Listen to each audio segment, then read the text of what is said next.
পরিবেশের ভারসাম্য রক্ষা করার আহ্বান জানিয়ে এবারের কালীপুজোয় এক বিশেষ বার্তা নিয়ে হাজির পঞ্চগ্রাম কালীপুজো কমিটি। ৩২তম বর্ষে পদার্পণ করলো এই পুজো। আর এবারের থিম পরিবেশ। প্রায় ১০ লক্ষ টাকার বাজেটেই তৈরি হচ্ছে মণ্ডপ, যেখানে গাছের গুরুত্ব, পরিবেশ ও রক্ষার প্রয়োজনীয়তাও ফুটিয়ে তোলা হচ্ছে মনোরম শৈল্পিক ছোঁয়ায়। বাঁশপ্লাই, ফোম, পাতা ও প্রাকৃতিক উপকরণ দিয়েই গড়ে তোলা হচ্ছে মণ্ডপের প্রতিটি অংশ। মূল বার্তা, গাছ কেটে না ফেলে পর্যাপ্ত পরিমাণে গাছ লাগানো ও যত্ন নেওয়ার মাধ্যমেই পরিবেশকে সুরক্ষিত রাখা। কারণ গাছপালা ধ্বংসের ফলেই সৃষ্টি হচ্ছে বিভিন্ন প্রাকৃতিক বিপর্যয়, যা আমাদের অস্তিত্বের জন্যই হুমকি হয়ে উঠেছে। তাই মণ্ডপের মাধ্যমে দর্শনার্থীদের সচেতন করার বার্তা দিচ্ছেন পুজো কমিটি।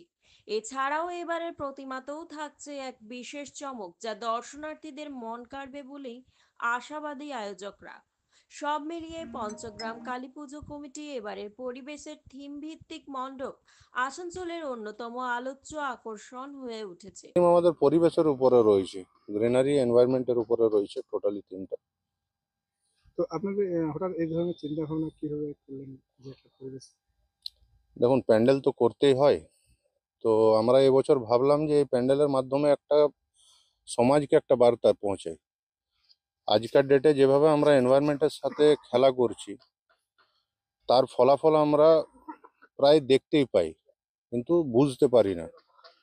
এই যে বিভিন্ন জায়গায় ল্যান্ডস্লাইডিং, হেভি রেনফল, কোথাও জল পড়ছে না, হচ্ছে না, ড্রাই অবস্থা, এইসবগুলো শুধুমাত্র আমাদের এনভায়রনমেন্টের সাথে আমরা যে ছেড়ছাড় করি এইগুলোর ফলাফল। তো সেই জন্য এটা বার্তা আমরা সমাজকে দিতে চাইছি এই প্যান্ডেলের মাধ্যমে, যে এনভায়রনমেন্টকে প্রোটেক্ট করুন।